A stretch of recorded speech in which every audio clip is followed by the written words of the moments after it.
Cada partida tiene su unidad de metrado.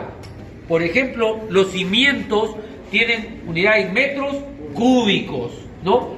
Las columnas son metros cúbicos de concreto porque son un prisma. Pero, por ejemplo, acá la pintura es un área. Entonces, metro cuadrado. El enlucido, ¿en qué será? Metro cuadrado. Ustedes tienen que tener una idea de cuál es la medida, dónde está, qué medida tiene cada partida en el Reglamento Nacional de Metrados. Hay un Reglamento Nacional de Metrados y ahí están las partidas y en qué unidad se metra, porque de acuerdo a eso se paga. También de acuerdo a eso se paga en los proyectos, ¿no? Dice unidad de medida, metro cuadrado. ¿Cuánto es el pago por metro cuadrado? 15 soles por metro cuadrado. Ya está. Después tú lo único que tienes que ir es con tu wincha, medir cuánto ha hecho, le sacas la cuenta y lo multiplicas. Y ese es el pago, ¿no? Ahora, también puede servir para saber cuánto de materiales se usa. Porque, por ejemplo, te dicen, una bolsa me alcanza para enlucir 7 metros cuadrados. Muy bien. Entonces tú agarras, mides cuántos metros cuadrados hay. Lo puedes medir en este plano de acá, lo puedes medir todo el largo, todo el largo, todo el largo, todo el largo. Y la altura, ¿dónde lo sacas? De acá. Ya sabes, ¿de cuánto es la altura? 250, 250 es típico. Todas son 250, menos el primer piso que es 285. Tú mides todo el largo por 250, ya está. Si estás en el primer piso, por 285. ¿Se dan cuenta? Y entonces, ¿qué es lo que sacan ustedes? Pueden sacar sus costos. Por ejemplo, ustedes agarran un albañil. Dice, señor, ¿sabe qué? Yo quiero que me luzca mi casita que está acá. Ya, muy bien. A ver, y el albañil, tú le vas a decir al albañil, ¿en cuántas bolsas de cemento? El albañil te puede engañar. Si tú sabes metrar, tú sacas tu wincha. Acá vamos a traer, la otra clase trae su wincha. Si no, ya yo me voy a conseguir mi wincha. Y venimos y lo metramos. Todo de largo lo mido. Le quito los huecos de las ventanas. Ya está, listo. Por la altura, tantos metros cuadrados. Le dice, el rendimiento es una bolsa, me da para 7 metros cuadrados. Si tengo 49 metros cuadrados, ¿cuántas bolsas necesito? 7, ya, de entrada, 7 bolsas. El albañil te dice, no señor, pero va a haber pérdidas. Yo quiero que compren 10, no compadre, aguántate tú acá, no hay nada, tú me buscas con los 7, y si no, mejor. Si lo puedes hacer o no, no, si no lo puedes hacer, déjalo ahí. Déjalo ahí. Porque con eso está incluido la pérdida, todo lo que se vota. Y si que él te va a votar más de lo que va a usar, entonces no te conviene porque es un gasto ya pues, excesivo, ¿no? Y aparte de eso, tú tienes que saber qué se utiliza para el lucido. Arena fina, pero generalmente son 7 latas, hasta 8 latas de arena por bolsa, pero dicen de arena fina, pero si le ponen pura arena fina a la hora de flotachar, chupa, o sea, lo jala y no le da. Entonces ya es ya cuestión de la práctica, ¿no? Que ya saben los albañiles. Entonces ellos ¿qué dicen? Ponle de ahí 2 de gruesa, de entre fina, de entre gruesa, porque hay gruesa que es piedra muy grande y cuando vas a pulir se levanta. Entonces hay una que es media cernida, piedra gruesa, le colocan una bolsa, por decir, ¿no? 5 bolsas de fina y 2 de gruesa, una bolsa, ya está. Entonces tú ya sabes, ¿cuánto es? 5, 7 por 5, 35 latas. Y de la otra, me va a dar 7 por 2, 14, ya está, 35 y 14, son prácticamente 50. Un metro cúbico tiene 50 latas, pero con la pérdida y todo tiene 60 latas. Usted solamente necesita un cubo, y si lo van a comprar por latas, ya pues por lata lo compran, ¿no? Pero si fuera mayor cantidad, ya ustedes pueden saber. Esos son detalles ya de costos y de experiencia. Porque a veces te dicen, tráigame 3.55 metros cúbicos de arena. Tú le dices al que cargue, ¿cuál 3 metros 55? Dígame usted cuánto buggy quiere, una lata, un bolón. Yo le traigo una volquetada. Y te trae la volquetada. te dice, necesito la volquetada, te trae la volquetada. La volquetada te cuesta 80 soles, ¿no? Pero como de ahí solamente usa la tercera parte, te cobran 80 para botar la otra 2/3 que te sobró. Porque nadie lo quiere. Ensucias. Entonces están perdiendo. Ustedes por eso ahí pueden ya tener una idea para usarla, ¿no? Entonces, este es el plano de secciones. Este de acá, ¿qué plano será este? De elevaciones, o sea, vista exterior, ¿no? La vista principal, que es la fachada, la vista principal frente a la calle tal. Esta de acá es la vista principal frente a una calle, una fachada, está en esquina a la casa mía, porque acá dice vista principal frente a avenida, vista principal frente a calle. ¿Qué quiere decir? Está en una esquina y le ha dibujado así y las ventanas las ha sombreado bonito y ya está bien presentable. Ahora hay que venir más acá, por favor. ¿Qué tipo de plano será? Dice E01. Ábranse un poco, abran la media luna. Esta dice E01. ¿Plano de qué? De estructuras. Entonces, aquí en este plano de estructuras le ha puesto el plano de cimientos también. Lo ha incluido el plano de cimientos, ¿no? Entonces, habitualmente el plano de cimentación es uno, es estructuras uno, y otro es el plano de la losa con las vigas, y acá en uno se pone el cimiento con las columnas y zapatas, y si tiene cimiento corrido también. Por ejemplo, a ver acá, voy a agachar para que ustedes puedan ver. Miren, acá este cimiento corrido. ¿De cuánto es el cimiento? De 60 por 65. Y sobre ese cimiento, en lugar de sobre cimiento, le ha puesto una viga de cimentación. ¿Se dan cuenta? Es una viga de cimentación, que por aquí debe estar el detalle de la viga de cimentación. Acá está viga de cimentación 25 por 40 con 6 fierros de media, estribos de 1/4. ¿Se dan cuenta? Tienen que aprender a leer esto de acá.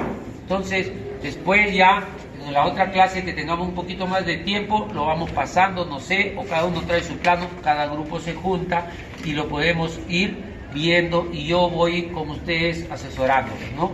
Entonces acá está la cimentación. Tiene un sobrecimiento que viene desde abajo. ¿Cuánto tiene? 240. La profundidad de cimentación es 240. ¿Qué les dice? Diga, ¿qué les dice que la cimentación sea 240? Que es un edificio de más de 3 pisos, ¿no? O que el suelo no es bueno y ha tenido que escarbar hasta una profundidad donde encuentre un suelo duro, un suelo apropiado. ¿Me entienden? Entonces, eso es lo que ustedes ven acá. Miren, aquí, a ver, acá esta que está subrayadita, son las vigas de cimentación. ¿Qué son las vigas de cimentación? Son unas vigas igual que esta de acá que vemos, pero al nivel del cimiento, y sirven para amarrar todas las columnas y darle mayor solidez, evitar que se abran, que se abran de piernas, a veces digo yo, ¿no? Las columnas. Entonces todas tienen sus columnas, sus vigas y las zapatas. Acá estos cuadraditos semejan la zapata, ¿no? Es una zapata. Hay zapata Z3, hay Z2, o sea que hay diferentes tamaños de zapata. ¿Y dónde están esas zapatas? Están en un cuadro de zapatas, que deben estar por acá, si no en el otro plano. Ahí, ya, esta es la misma, ¿eh? Ya, entonces, a ver, esta lo vamos a poner acá. ¿Qué es lo que pasa? Sigue, ahí está lo que yo le decía, estructuras 2, ¿no? Que había estructuras 1 y estructuras 2. Acá que dice es E2, E02 y 3 todavía. Estos planos, sobre todo los de estructuras, nos corresponden a nosotros, ojo, ya no le corresponden al arquitecto. Este es exclusivo, propiedad privada del, hijos, ¿qué están haciendo ustedes ahí? Del ingeniero civil, porque hay varios tipos de ingenieros, ¿no? Entonces, acá está el detalle de la cimentación, están los niveles de cada ambiente, está la cisterna, el detalle de la cisterna, el fierraje de la cisterna, ¿no? Se ve todo esto, la escalera, qué tipo son, las especificaciones técnicas, qué tipo de concreto, por ejemplo acá, concreto de falsa zapata, 140, concreto armado, 210, sobre cimiento armado, 210, acero, 4.200 kilogramos sobre centímetro cuadrado, cemento Portland tipo MS o tipo 5. ¿Qué nos quiere decir MS o tipo 5?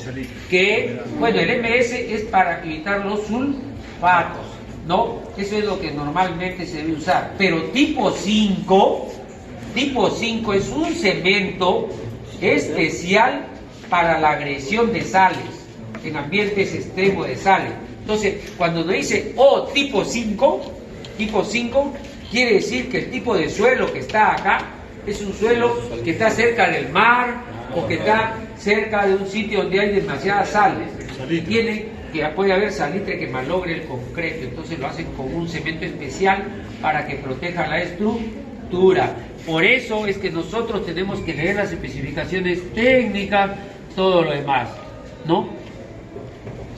Y acá está el otro plano de estructuras, donde está la losa aligerada. En la losa aligerada ya están las vigas, pero las vigas del techo. Y este es el detalle del techo, cuántos paños tiene. Acá están las viguetas. Con ustedes sí conversamos que eran viguetas, ¿no? Y acá nos dice el fierro de las viguetas. Acá nos dice el fierro de las viguetas, ¿no? Por ejemplo, acá nos dice 1 a 3 octavos más 1 de media. En positivo, en el negativo, 1 de media. Nada más, sigue por acá, ya está. Las vigas que son de 25 por 30. Siempre el primer dato que se toma es la base y después la altura. Siempre, ¿ya? Cuando dicen 25 por 30 es que 25 es la base y 30 es la altura. Si le dicen 30 por 20 es que es una viga desanchada, 30 de ancho y 20 de altura. O sea, una viga chata. Entonces, ustedes esos detallitos también tienen que tener idea. Acá está el detalle de las vigas, el detalle del techo, el detalle de los estribos y sus especificaciones técnicas. ¿Ya? Inclusive está el detalle del traslape. ¿Qué pasa? Que a veces el acero no nos da o la columna es muy grande, entonces hay que pesarlos.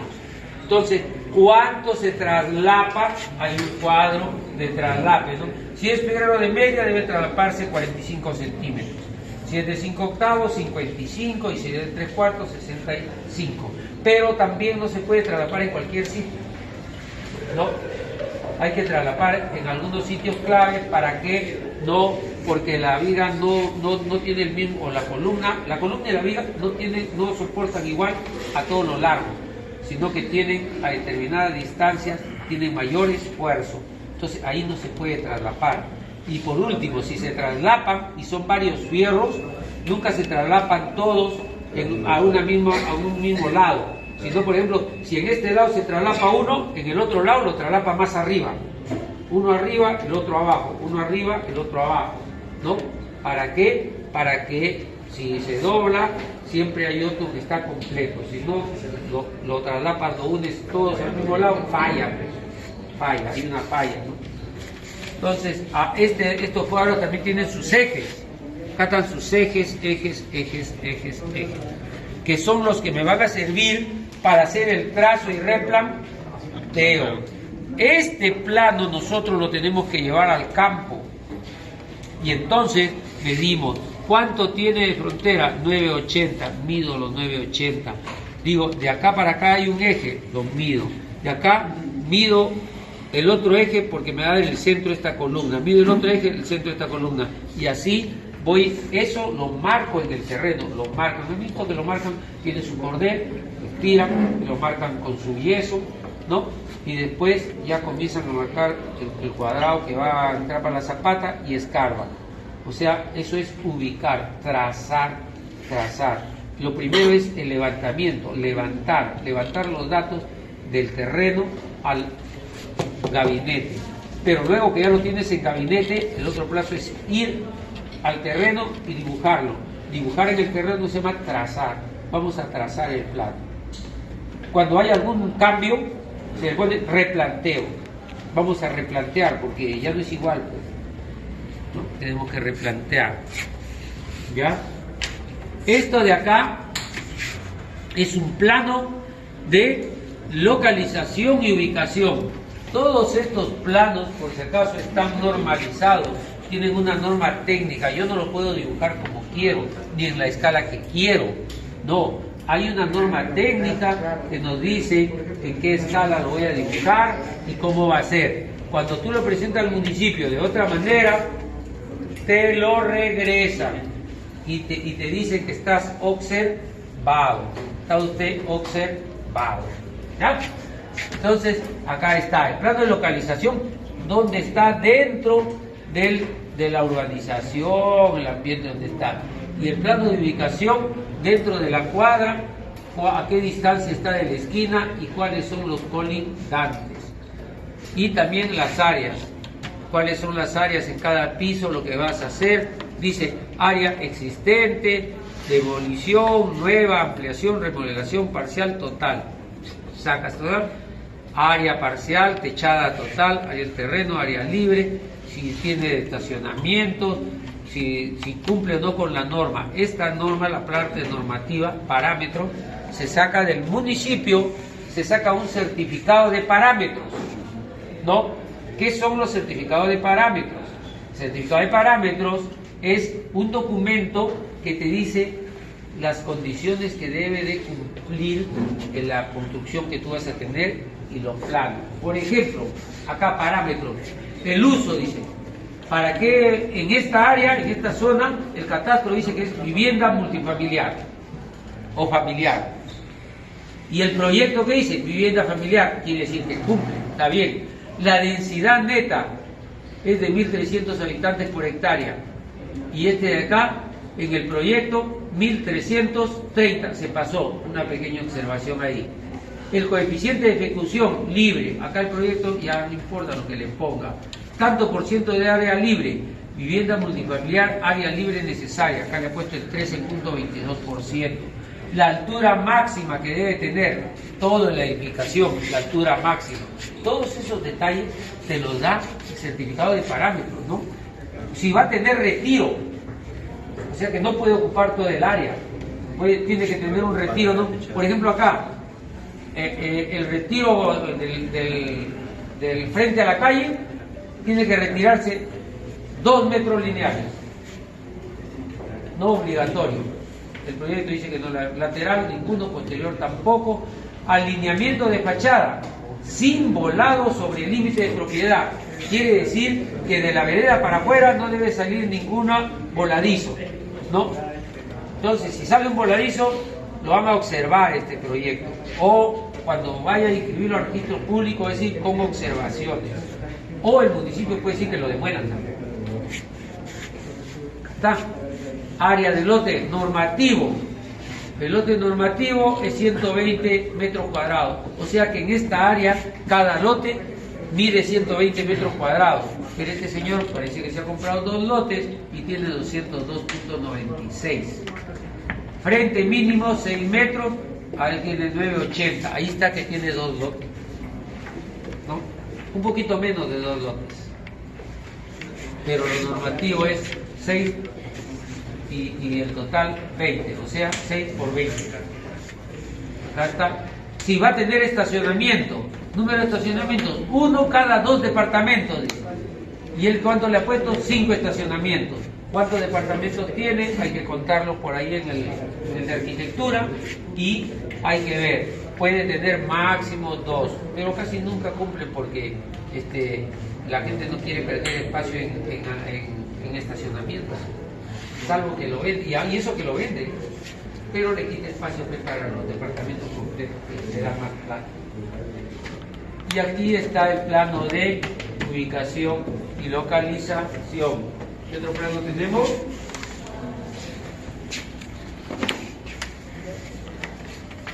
¿Preguntas hasta acá?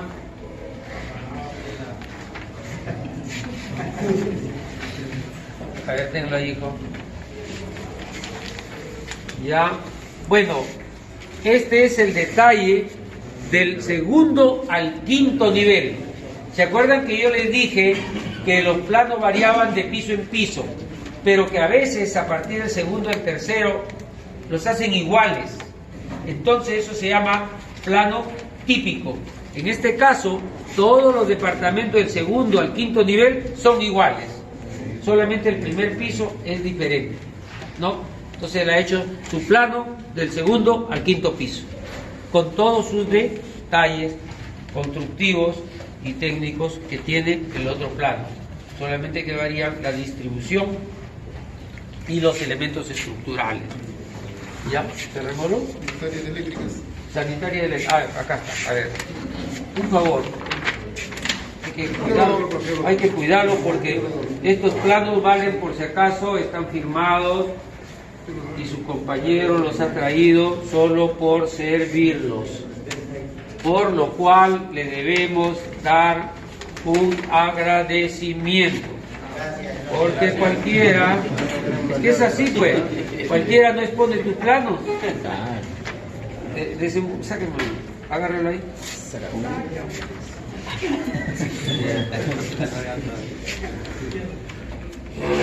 A ver, acá. Ya está. Y instalaciones eléctricas. Miren por favor, este es un plano de instalaciones eléctricas, ¿no? Generalmente cuando uno empieza a hacer este plano, uno tiene el plano de distribución o de planta o de arquitectura, y sobre ese plano de arquitectura, con una tinta que se desmaye un poco, le ponemos las instalaciones eléctricas. Entonces nosotros generalmente comenzamos primero ubicando los puntos de luz. Los puntos de luz que generalmente están al centro de cada ambiente. Cuando el ambiente es más largo, entonces como que lo divido en dos y más o menos lo distribuyo, ¿no? A un tercio o al centro también de cada parte, ¿ok? Y luego comienzo a hacerle su ingreso desde la caja, desde la llave cuchilla. En el primer piso, acá está, viene la cometida de la calle, que está acá, la cometida de la calle, entra, este es hidrandina, entra, acá está su batería de medidores, ¿no? Banco de medidores que tiene que estar siempre por norma hacia el exterior para que en cualquier momento lo lean, lo chequeen, hidrandina. Y luego esto viene una llave general, y la llave general ya comienza a distribuir, salen los tubos para todos los pisos superior y para el primer piso. Y ya de ahí viene a una caja general del primer piso, a una caja general del segundo, el tercero, el cuarto piso. Y de cada caja llave general salen los circuitos. Siempre es recomendable que por lo menos tenga dos circuitos, uno para luz y otro para tomacorrientes. También puede tener otros circuitos, como por ejemplo para música o para otro, para video, en fin, que son ya propios para audio. Pero lo mínimo que puede tener son dos. ¿Por qué? Porque en caso haya un cortocircuito, por ejemplo, con un artefacto de luz, una luminaria, se apaga la luz, pero usted viene con su enchufe y de los toma corriente, tiene la luz, usted no se va a quedar sin luz. Si está planchando en el tomacorriente, hay un cortocircuito, se apaga todo el fusible de los tomacorrientes, pero tiene el de la luz, y a veces de los puntos de luz jalamos un interruptor con tomacorriente, ¿no? Que son mixtos y que nos permiten seguir teniendo la línea eléctrica en forma ininterrumpida. Y tal es así que acá ya distribuye, mire, su luz para cada uno. Y luego va uniéndolos en forma secuencial. Y después de cada uno de ellos le saca una colita para los interruptores. Llega la corriente y de acá una colita para los interruptores. Aparte de eso tiene los puntos de tomacorrientes, tomacorriente, ¿no? Que tienen ya. ¿Por qué también son diferentes? Porque tienen diferente potencia, por lo tanto los cables no son iguales para tomacorriente que para luz. Para luz me basta con un cable número 14 y me funciona perfectamente, ¿no? Pero para tomacorrientes tengo que usar un cable número 12, por lo menos, ¿no? Salvo que tengas una cocina eléctrica, entonces ya tienes que ponerle una línea directa con cable 10. ¿Por qué? Porque ya puedes dejarla más. Si no, se produce un sobrecalentamiento de las líneas de tensión, o sea, de los cables, y eso se produce incendio. Se pegan los cables, se pegan, y una vez que se pega adentro, ya no lo vas a poder sacar bien bravo, porque los tubos también son de plástico y se pegan junto con el plástico el tubo, y ya no se saca. Mejor será que cortes y hagas otra instalación. A mí me ha pasado unas casas que he ido a ver después de que, como una anécdota, una señora, vino su mamá de la sierra y allá estaban acostumbradas a cocinar con su leñita, con su carbón. Y tenía su cocina a gas, pero a ella le gustaba cocinar con su carbón. Entonces subió arriba y hizo su fogata en la azotea. ¿Y qué pasa? Ese calor lo calentó a la loza y adentro están los tubos. Entonces, ¿qué pasó? Se pegaron todos los tubos. Tuvimos que cambiarle toda la instalación porque no se podía sacar. Mira que esos cablecitos, yo me enganché y me colgaba, así me columpiaba, y ¿tú crees que se rompía? Nada, o sea que aguantan esos cables. Y eran de luz. Muy bien, esto tiene su leyenda y sus especificaciones técnicas, qué tipo de conductores, qué tipo de electrodos, interruptor, tablero, cajas de paso, centro de luz, conexión de tubería. Y otra cosa muy importante que ahora se pide en las instalaciones eléctricas es el pozo a tierra, ¿no? Tiene que tener un pozo a tierra. Acá está el pozo a tierra, PT1, de repente hay dos. Ya está, PT2, ¿ya ves? Por eso. Entonces, ahí está, ¿no? Tiene su nombre, que es alarma, luces de emergencia, y también su sistema de telefoneo, que es para cuando llega alguien y tú estás en el quinto piso. Intercomunicador. Dígame. La instalación eléctrica con las instalaciones sanitarias no tiene que estar acotado también, porque a veces cae en el mismo punto y a veces eso modifica lo demás. ¿Acotado? No. Ya, ¿qué es lo que pasa? Esta de acá, las instalaciones eléctricas, en el proceso constructivo, por ejemplo, de un techo, las sanitarias se pican el ladrillo del techo y van ahí, ¿no? Y las eléctricas van por encima. Después de que tú le has puesto ya los fierros de temperatura, ¿no? Encima del fierro de temperatura se amarra. Y encima de eso, del acero de temperatura, va una losa de 5, ¿no? O sea, de 2 pulgadas. Y los tubos son solamente de media, no más, máximo de 1. Así que no hay problema. No, porque no se llegan a topar. Pero en el caso de los cables del primer piso, tienen que tener cierta distancia. Por ejemplo, el desagüe con el agua tiene que tener por lo menos 30 centímetros, pues, porque a veces se puede romper y se contamina. ¿Y las alturas de las tomacorrientes, profesor? ¿Hay tomacorriente bajo y tomacorriente alto?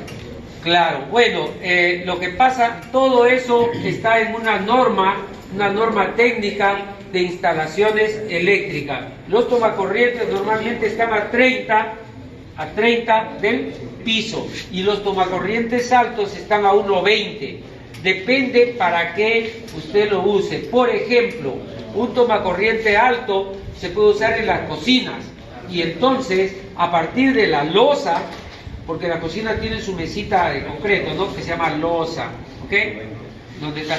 Entonces, de ahí por lo menos 30 más. ¿Por qué? Porque puede caer el agua, etcétera. Entonces esto está a 30. Este de acá también está a 30. A 30. ¿No? ¿Y para luces de emergencia? No, para las luces de emergencia se le pone un tomacorriente alto a un 80, depende de la altura de la... Eso ya es a criterio. ¿Por qué? Porque no te podemos decir, porque te pueden decir una altura y resulta que uno tiene el techo a 250, el otro tiene a 280, el otro tiene una tienda y la ha puesto a 350 o a 450. Entonces, pero tiene que ser a una altura que sea asequible. 1,80 es suficiente porque a 1,80 cualquiera estira y enchufa. El criterio es que se pueda acceder, que sea fácilmente reparable. Me paro que sea un así, lo reparo, ¿no? No lo vas a poner en un sitio inaccesible. Entonces, ese es el tema. Ese es el tema. ¿Algunas otras preguntas? Diagrama unifilar. Diagrama unifilar, acá no le ha puesto, debe estar en otro plano. El diagrama unifilar. Bueno, el diagrama unifilar viene con el cálculo de la demanda. Hay un cuadro, ahí está. Este de acá. Acá está el diagrama unifilar. A ver, pégalo, hijo. No, pero ahí no lo saques y el otro se va a caer. Y lo saques, Y acá estén. Ahí para que te jalen los pelos, aunque sí despiertes. Ya, a ver, el diagrama unifilar viene de un cuadro de demanda. ¿No? El cuadro de demanda está normalizado. Hay una cantidad mínima de batiaje que se usa y aparte de eso es que más o menos se calcula por cada departamento de acuerdo al área útil viene una cantidad de batiaje que se necesita. Eso ya lo tienen estandarizado. Todos estos cálculos vienen en unas tablas. Entonces, una vez que tienen eso, tienen que calcular la cometida, o sea, de cuánto amperaje va a entrar la cometida, porque de acuerdo a eso van a unas tablas y escogen, dígame, de acuerdo a eso van a unas tablas y escogen el espesor del cable. El cable de acometida generalmente está entre 8 y 10. Entre 8 y 10. 8 y